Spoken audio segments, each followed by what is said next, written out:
Hey, welcome to the video. In this one, I'm breaking down the conveyor belt marketing system, how we maximize ad results and scale clients so we actually get paid, right? And this comes from 11 years of experience generating over $40 million in trackable revenue for clients in the high ticket info and service space. So, we get a lot of guys reaching out who are running ads for coaches. That's, a big part of my background. And so naturally, a lot of the guys that watch these videos run ads for coaches, and they go through very similar cycles that I went through, which is where the client's kind of leading the way. The client's jumping from one strategy to another.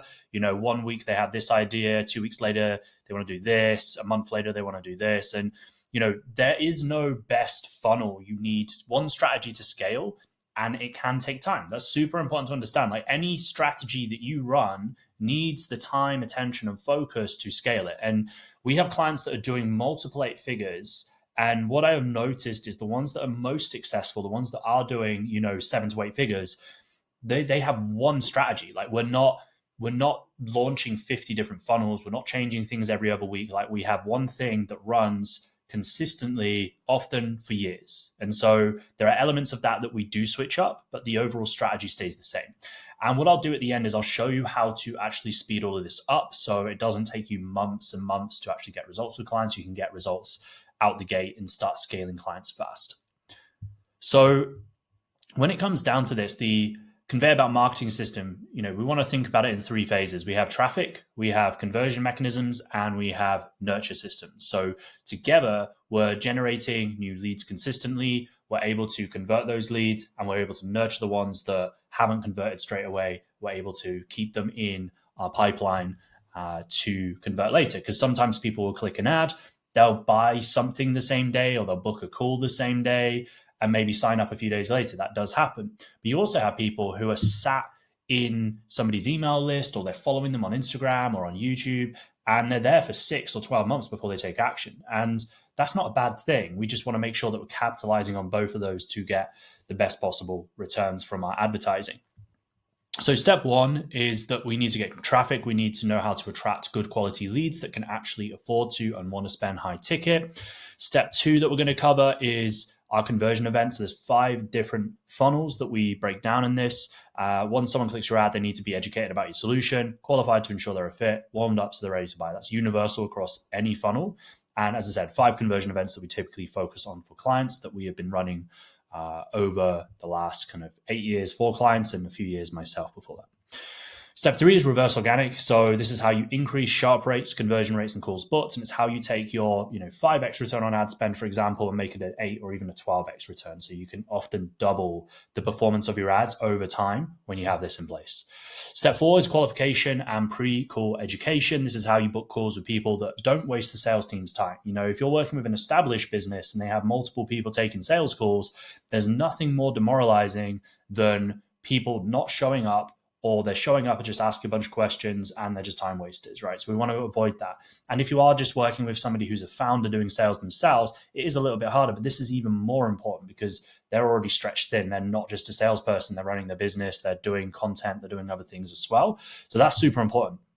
And then lastly is data and tracking, like how to actually track data and make smart decisions. So you're scaling and not going around in circles, right? This is the biggest thing. Most marketers I speak to don't have a good idea of their data or their clients' data. And even some of these businesses that we work with and partner with, they have no idea what's going on. We jump in and there's no spreadsheets, there's no tracking of anything. Like how much does it cost you per lead or per call or per sale?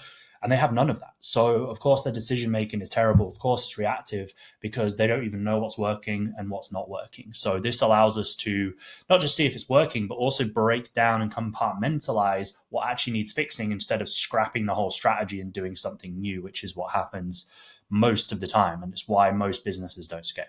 So if we start with traffic, your ad needs to do this. It needs to speak to your ICPs, your ideal client persona, it needs to connect with their problem, it needs to show them the result, and it needs to bridge the gap. And that can be done often with like methodology or a specific service. And I'll just show you an example of an ad I ran about 18 months ago.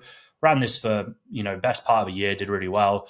And it's very, very simple, right? This is a B-roll video. Obviously you can't see it playing, but with a permanent text overlay and a screenshot of a client result. So 7-second ads, if we start at the top, that's the mechanism. are outperforming anything I've ever seen after running ads for over 600 coaches. So I'm speaking to the ICP of coaches who run ads. I'm connecting with their problem kind of indirectly in this because I'm essentially implying that their ads aren't working. And then I'm showing them the result, right? Like talking about this being the best thing, but also have a screenshot of a client saying that they just booked 3 calls and closed one for $5,000, right? And then I'm connected with the problem around like obviously their ads not performing. So that works really well, and you can apply it to any market. Like you need to make sure that you're, this is one of the most important things, speaking to your ICP, and your ICP isn't just, hey, are you, this type of person? Like, are you a busy dad? It's like you're speaking to the ICP through their problems, through their desires. Like if, for example, again, if I'm speaking to coaches, I could just say, hey, are you a coach? Or this is a lot more specific because it's speaking to people that are actually running ads, right? So that's much more targeted because I don't want to just work with, well, it's a little bit different now anyway, but when I first ran this, I didn't want to just attract beginner coaches. They needed to have at least been, established and looking at or running ads. So this is why this works. But you can take this concept and apply it to any ad you're running. Doesn't matter what funnel you're running. This applies to any funnel. As with pretty much any funnel, other than follower ads, follower ads is the one caveat to this formula that I'm about to go through, which I call rapid fire testing. Now, I do have a full video of this on my channel, so I'm not going to go into too much detail now. I'm just going to give you a very quick overview, but you feel free to check that out on my channel if you want to see that. But you should be testing minimum 10 different angles at $10 a day when you're launching, right? So let's say you're just launching something brand new and there's no data, or like it's a new campaign or a new offer you're running. Or you're building a new funnel for a client. They've gone from maybe doing follower ads to a live webinar, right? You need to test different angles. And so what we do is we take the same creative variable. So I usually either use a static or a B-roll and just test different hooks. And the hook is the text overlay. And I'll do this like usually about 10 to 20 times.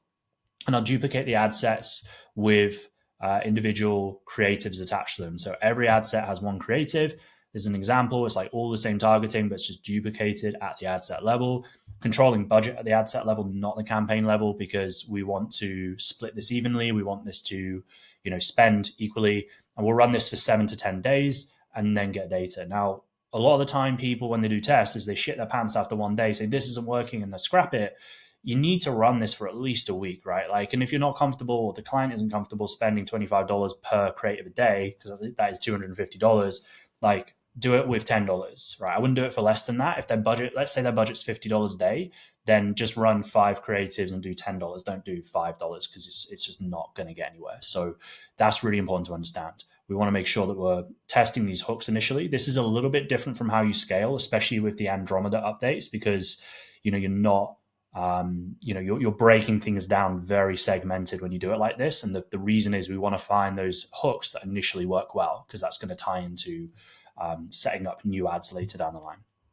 As I said, this is like a ground zero for a new account, offer, or campaign. This isn't like an improvement thing. So if you're already running ads and they're doing okay and you want to improve them, you wouldn't necessarily do this. This is more from when you're building something from scratch. Okay, so let's get into the funnels, right? The first funnel that we run is the email opt-in, or also known as like a lead magnet funnel. And it's pretty straightforward. Like I run this myself, and there's a couple of clients we run this with that do this really well. Basically what you're doing, the ad is going to a landing page, you're getting their name and email, and then they're going to the email list. Now, on the thank you page, there's several different things you could do. You could send them to a VSL to book a call. We do that with a client. It works well. We book about 10 to 20 calls a week with that client doing that. You could send it to a low ticket offer. We do that ourselves. We can generate anywhere from 10 to 20 sales a day when we're running this funnel. Or you could do it to, something a little bit more indirect, like go to their Instagram or their YouTube. But those typically are the two things that we do. For this is better for building lists and lower ticket offers, or when you're building an audience first. And the use case is when there's a highly competitive or highly skeptical market. So this typically stacks with other strategies such as a VSL, a low ticket offer, or it can work with live webinars as well, but typically VSL or low ticket offer.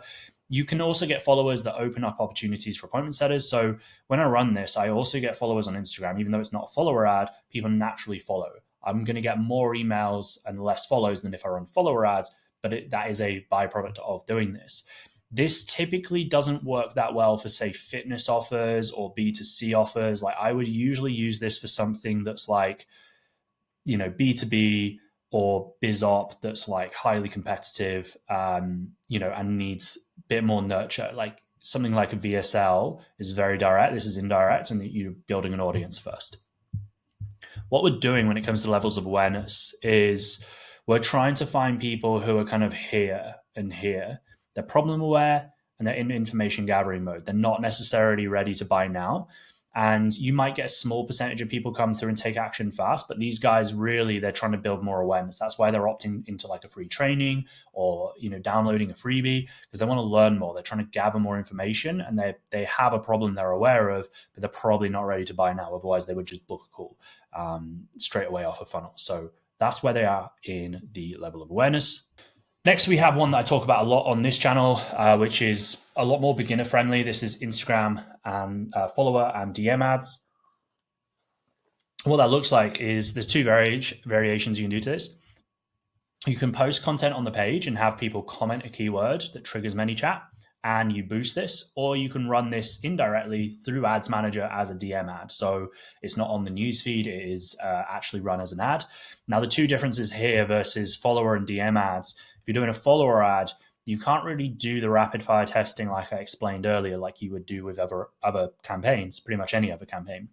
DM ads you can though. So DM ads can be good in terms of like you could take a content piece and you can duplicate it 10 times and you can change the hook on it. You can do that with DM ads. Now, Instagram follower ads, these two strategies fluctuate because when I first started doing this, Instagram follower ads worked well, DM ads didn't work as well. Then DM ads started working better and Instagram follower ads started doing worse. Lately, I found that Instagram follower ads are doing better and DM ads are doing worse. So they kind of tend to fluctuate. And it really, I think it's good to test both.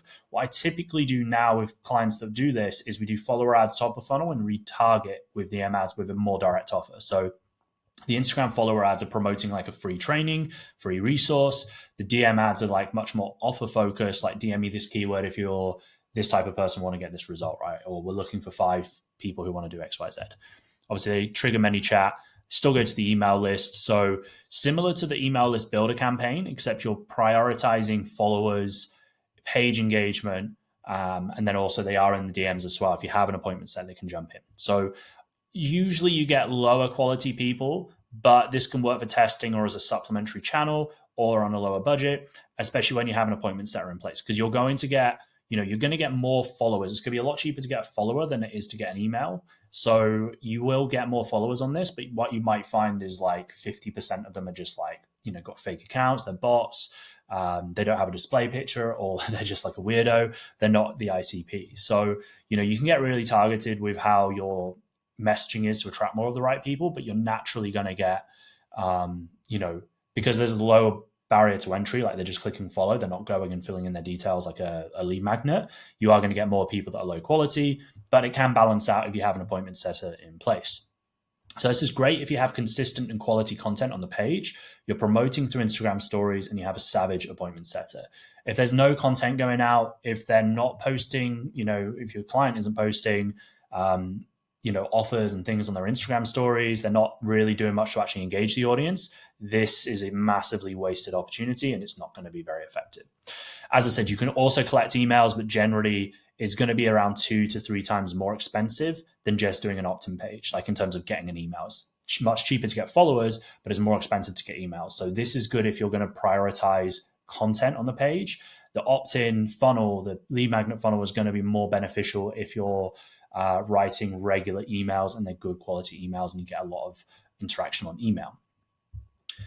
This is very similar. This is like information gathering and problem aware. You can even go wider awareness with this because, this is an awareness campaign, essentially, if you're doing follower ads. So you can go problem aware in the market, like, hey, are you this person experiencing this problem? And then explaining it, and then, follow me for more advice on X, Y, Z, or comment this and I'll send you this training on X, Y, Z. So, you can go a little bit broader on the pyramid of awareness in terms of like where they're at on that journey. So again, that can be good in terms of reaching more people. However, that might slow down the journey a little bit.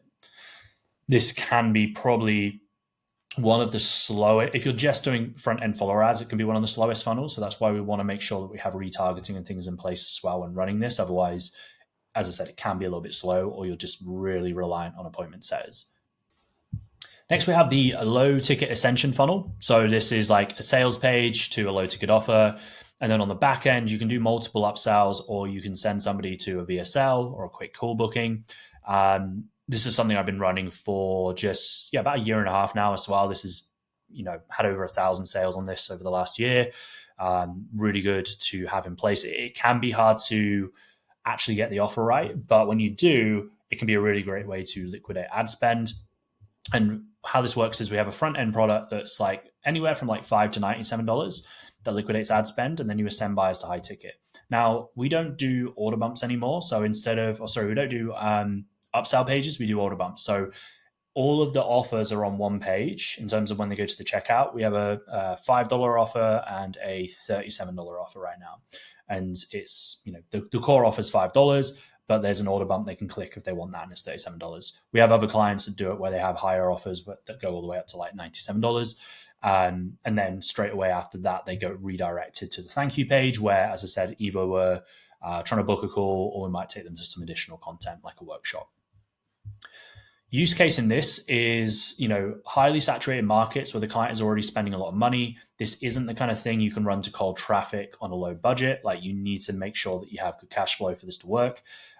Specifically B2B and biz op, like B2B more heavily, like where it's like very zoomed in and strategic. If you're trying to teach big picture stuff, this doesn't really work as well most of the time. It can do, but most of the time it's easier to sell like a very unique mechanism when you're doing this. And going deep on one thing as opposed to try to teach loads of different things. So my low ticket offer right now is our Instagram ads playbook. It's just zoomed in on Instagram follower and DM ads. So I'm not teaching everything that I'm going through in this training, just because it would be very hard for me to market that when I'm going super broad. This can be a guide training or even a live workshop. It requires much higher initial ad spend if running to cold traffic.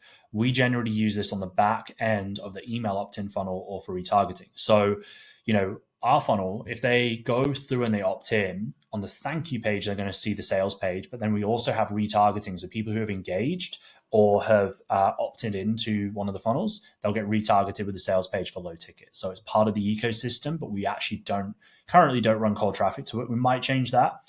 We were running cold traffic to it for a while. I just found it got more and more expensive doing that. And I found it more beneficial to grow the email list and run follower ads first, and then focus on this second. And the returns aren't quite as high. Like before, we were profitable, then break even.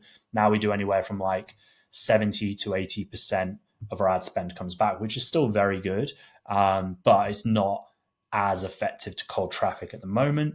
Again, these things fluctuate, but right now we're using this more as a back-end strategy to speed up the high ticket sales process, but also recoup some of the ad spend as well.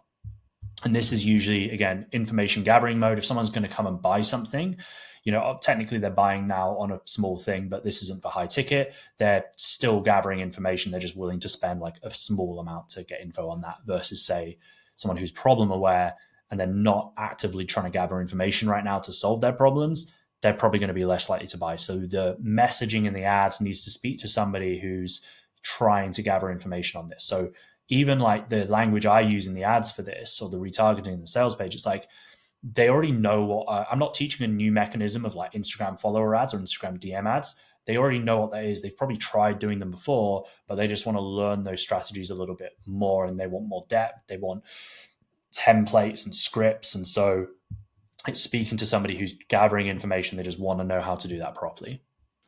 Next, we have live webinar funnels. Live webinars, I've run on and off for years. Like, they can work really well, and live events actually. So some of the clients I've worked with recently and even several years ago did in-person events. Like, this is pre-COVID. They did in-person events, did really well with this around Australia and a couple in the US. But we do a few live webinars at the moment. Pretty simple. We get name and email. You can do SMS as well, but for this case, we just did name and email. Go to the email list. And then basically what we do is to optimize this, there's 3 cases of booking calls, right? Because we're doing this not to sell on the webinar. We're still trying to book sales calls. These guys are just going to be a lot more qualified. Now, there's 3 points of which you can book a call on a live webinar funnel, not just the webinar itself, but actually the thank you page. After somebody goes through and opts in, we usually have a video there where somebody can book a call straight away. And we might book an extra 50% of calls from that. They're the live webinar itself. And then we actually have a follow-up sequence we do a few days later. Usually if we do the webinar on a Thursday, we'll do the sequence on a Monday where we book more calls as well. And doing the pre and post webinar sequences can double, sometimes even triple the amount of calls you get booked from a live webinar. So that is really effective. Now, this is great for selling 2 to 10K offers where you want to educate at scale before pitching. So if somebody needs to kind of, really understand a lot before they do this, this can work really well on finance offers, real estate investing type offers, biz op. This was a certification funnel, like business certification, and it can work on business coaching as well. But these specifically, like real estate investing, biz op certifications, work extremely well. However, the founder needs to be good at presenting and have experience with this to get it to work well. Because if somebody's super awkward, they're not very good at presenting. Maybe they don't, do YouTube content, or they don't do long form content. They've not spoken on stage, they've not done virtual events before. If there's somebody who's quite quiet and they're not very good at presenting, or they just tend to, not get their point across very well, this is not going to work well for them. And there's better opportunities out there. So this needs to be fitted for somebody that can present well and wants to do webinars. Like, you could work with a client and they're like, I really don't like doing them. It's going to be hard to get them to do it because you need to do this consistently. Like, if you're trying to get a cold webinar working, right? Cold traffic to a webinar. Like, when we've had this perform the best, we've been doing these like either once a week or every 2 weeks.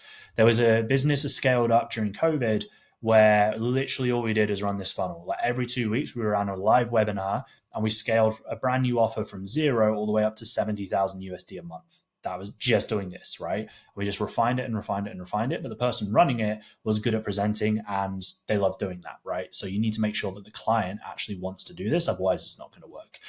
The benefit of this funnel is when you do it right, it creates very qualified calls that are easier to close. So it is peaks and troughs because you're turning it off and on. There's going to be slower periods and there's going to be faster periods when you're doing the webinars. So you're getting more condensed volume of calls, but they tend to be more qualified, especially ones that actually come on and watch the webinar. They're going to be much easier to close than other funnels.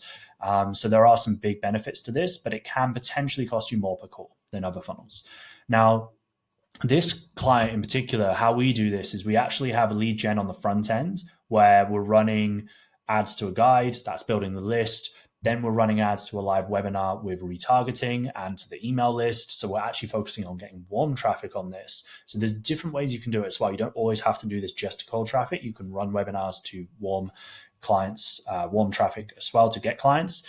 Last month, we actually ran this with a client and they did a paid webinar. So same concept, running it to warm traffic on their email list and retargeting. We charged $100. So we actually got a lot less people than you would do if it was free, but the conversion rate was super high. So they made like, a few $1,000s from the webinar itself, which just paid for, it made profit actually because we didn't spend that much on retargeting, but recouped ad spend.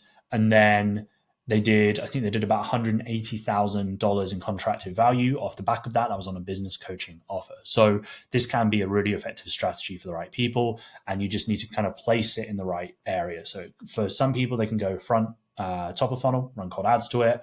If you're doing other things like you're running follower ads or you're running lead magnet ads, then you could do retargeting and warm audience for this as well. And again, this is people who are information gathering. We don't want to be going super wide. For this to convert, you could get a ton of leads if you're doing problem aware and you're just going super broad with the messaging. But for this to convert well into high ticket, you want to find people who are close to buying and they're information gathering. That's why they're jumping on the webinar, because there's a problem they are actively trying to solve. They're looking for solutions. They want to really understand the solutions before they make a decision. So they're in information gathering mode. The last of the 5 funnels we have is the video sales letter. This is our bread and butter. I have created so many VSLs for myself and for clients over the years, and it's pretty straightforward. We run ads to a landing page. The landing page has a presentation. We then take them to underneath the video or presentation. We have a call booking application. So we get them to fill out a form. They either qualify or disqualify. If they qualify, they can book a call and go to the calendar. If they're not qualified, they don't go to the calendar. Or in some cases, we have 2 calendars, whereas they have sales teams and they might send more qualified leads to one closer and less qualified leads to another. We also have a client where they have 2 offers, like 2 tiers, and their high tier offer, the more qualified people go to their main closer, and their less qualified leads go to their secondary closer for the other offer. This is a really good funnel and can be used for high ticket services, done for you offers. And it also works well with fitness offers, just something with a tangible outcome because it is very short, it's very direct. Something like business coaching can be a little bit harder to do a VSL for because people are trying to buy into that person, that mentor, that coach, versus say, like a done for you agency offer. We run this with a few content agencies. We have a recruiting company we work with that do this. We have a couple of fitness clients that do this as well. So it can work well for those offers. However, what I will say is every single client that we work with, we build a VSL for. We just don't necessarily use it top of funnel. So this is when we're running cold traffic to it, but it's always valuable having a VSL to send people, whether it's top of funnel, whether it's bottom of funnel. This is an asset that I think every marketer should build for their clients because it just consolidates the offer. So somebody's like, oh, I'm kind of interested, but I don't fully understand what you do. Here, watch this 10-minute video. I'll break it down for you. Like, it's so important to have this in place. It just frees up so much time and just makes the sales process so much easier. So ad drives landing page. Landing page has 5 to 15 minute explaining the offer. We have the video. Below the video, is the qualification form. Format specific questions to filter leads. Only qualified leads get to book a call. Unqualified leads go to a different page. And this is an important thing for the cold traffic. We don't fire the conversion pixel on disqualified leads. So what that does is it actually trains the pixel to find more of the right people. That's especially important when you have like a financial qualifier. So we have a couple of clients that have like very, very strict financial qualifications because they're B2B and they work with businesses over a certain level. And we just want to find more people like that. So this is a really good feedback loop for Meta if you are pixeling people the right way. This is very much people who are ready to buy now. They are looking for something this week. They want to solve a problem. They've already gathered a load of information, but they're like, okay, I know I need something like this. I need to work with a content agency, and this is really just convincing them that you are the content agency, or, I really need to hire a fitness coach. You are the fitness coach. Like, they are ready to buy now. They just need like a little bit of information and then they're ready to take action. So that's the 5 funnels. Next is reverse organic. So instead of just allowing them to fall through the cracks when we generate a lead, we need to use a combination of content, email, and retargeting ads that handle objections, shift beliefs, share results, answer frequently asked questions so they stay engaged and drive back to the conversion event to book a call or to buy. And this is how you take your 5x return on ad spend and make it an 8 to 12. So let's say, for example, we're marketing and we're getting people who are problem aware. We want to get them as informed as possible. So we want to send them to long form content. I use YouTube for this. Email's good as well. And then you can also do this through Instagram, but it's not going to go anywhere near as deep as having a long form channel. We also have clients that have blogs and podcasts, like audio podcasts, and not on YouTube. So it doesn't necessarily have to be YouTube, but some sort of long form content where you can go kind of deep on the education side is going to be super valuable for this, and it is going to make your life 10 times easier. If you're working with somebody in the info space and they're a coach or a consultant or sell info, like, it would be stupid if they don't have this in place. Like, you really need to have like long form content if you're selling high ticket info. It's like, this should be an absolute non-negotiable, but it just needs to be created in the right way that does these things. Like, it needs to handle objections, shift beliefs, share results, answer FAQs. If it's just random content that people create out of nowhere because they just had some idea, it's not going to work. It needs to be based on what people are saying in sales calls, the objections people have for not signing up, the reasons people do sign up, what people say in a sales call and when they get onboarded is super valuable for creating this long form content.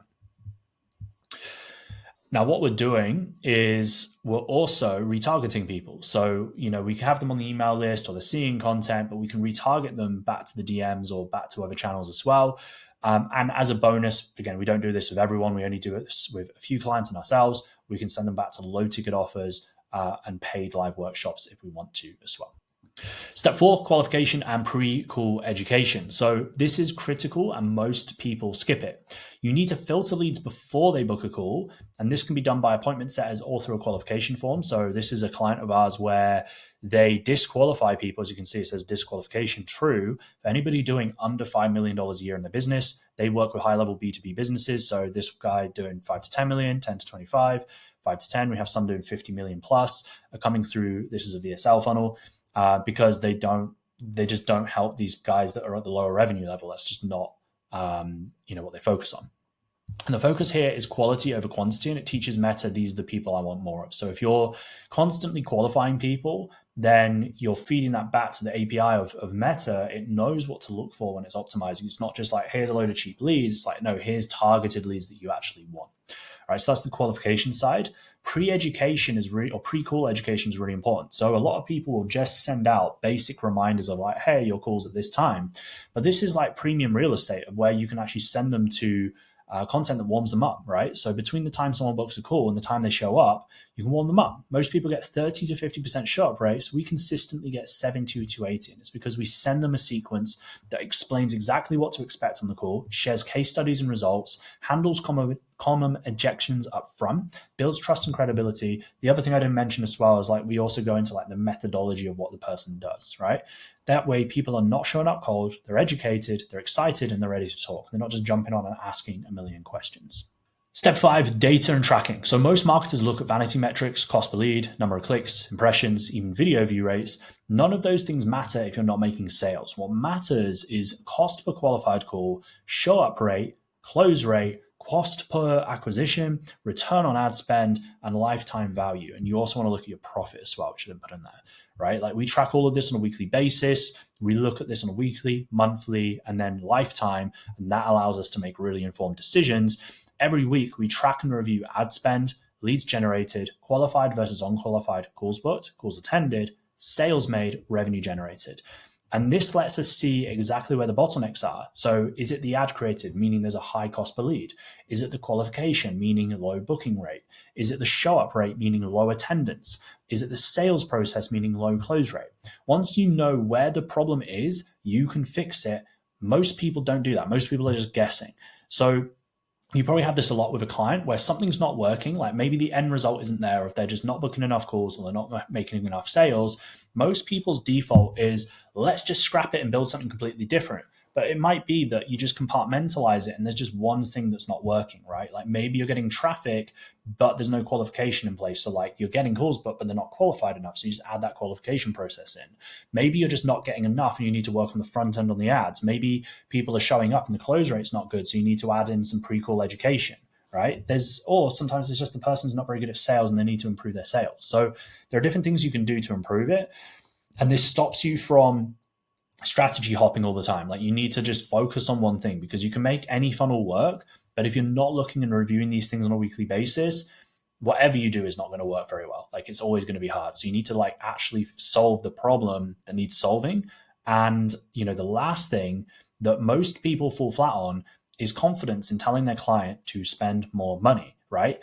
If you want to get faster results, you need to spend more money, like period. Like it doesn't matter what you're doing, you need to increase the ad spend. If you're trying to scale, you don't do that without increasing the ad spend. It's just not going to happen. Like, yeah, maybe one week you get slightly better returns than the last, but if your goal is to consistently scale a client, which as a marketer it should be, if you're being paid on performance, you want to be scaling that client because you're incentivized to do so. And so you need to make sure that they are spending more money. And the way that you get them to spend more money is by tracking their data and showing them this is profitable. If we increase the spend, we are going to make more money, right? It's really fucking simple, but so few people do this properly. And then they just get bossed around by their clients, and the clients go around in circles because they don't want to spend more money. And they're like, no, let's try this funnel. Maybe it'll be more profitable. Maybe this funnel will get us a better return on ad spend. Like I spoke to somebody the other, a couple of months ago now, and they were like, oh, I've been trying these ads, but I think I'm going to do this funnel. I said to them, okay, well, what's not working with your current funnel? And then we got down to it and they said, oh, it's doing like a 6x return on ad spend, but I heard that you can get an 8 or 10x doing this funnel. And I was just like, dude, like, you're a fucking idiot. Like scale the ads. 6x is very good, right? You need to scale that. Like if you put $1 in, you get $6 out. You're just putting dollars in all day. Like, why are you not scaling it? And you'd be surprised how many people make bad decisions when it comes to their business, right? This is why, coaches, info sellers, service sellers, they need to work with a marketer because they're outsourcing some of this decision making. And your job as the marketer should be helping them make this decision, because people don't, most of the time, people make very emotional decisions, not logical decisions. When you look at data, it allows you to break it down logically and not fuck things up. Like the biggest reason why I see businesses not scale is because they get way too in their head, in their emotions, and they sabotage their own results. That's the biggest reason. And then they just don't get anywhere. They just build and build and build and build, and they never scale. So your goal should always be to increase ad spend whilst maintaining profit. Now, why all these steps matter? Well, when you have systems like this documented, a few things happen. Number one, you can onboard clients faster. So instead of spending weeks figuring out their funnel strategy, you already know which funnel type to use based on their offer and market. Number two, you can delegate easier. So if you want to bring a VA on to help with ad creation, you can give them a template. So if you want someone to manage follow-up sequences, you can give them the SOPs. You're not the bottleneck anymore. You can work with more clients without drowning because you're not reinventing everything. It means you can manage 5 partnership clients efficiently, right? 5 partnership clients should be enough to get you to 30 to 50K a month, hands down, right? But if you're getting overwhelmed and you have 2 clients, you need to get the systems in place first. You get better results faster because these systems are battle tested across 1,000 plus accounts and $40 million in revenue.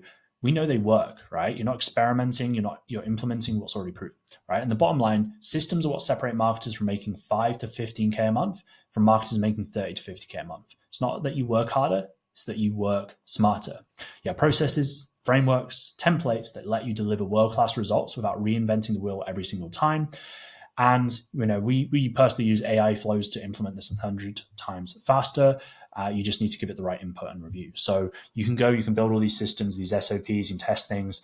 Or if you want our help doing this, we have this pre-done. We give you all of our systems, all of our SOPs, and we mentor you one-to-one, give you feedback, look at the client accounts you're running, look at the funnels you're running, look at the copy you're writing, look at how you're tracking data.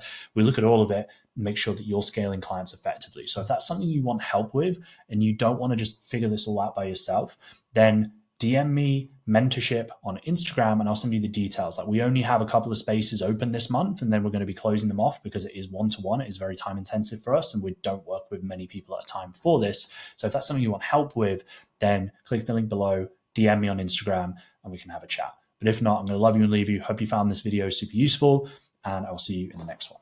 Peace.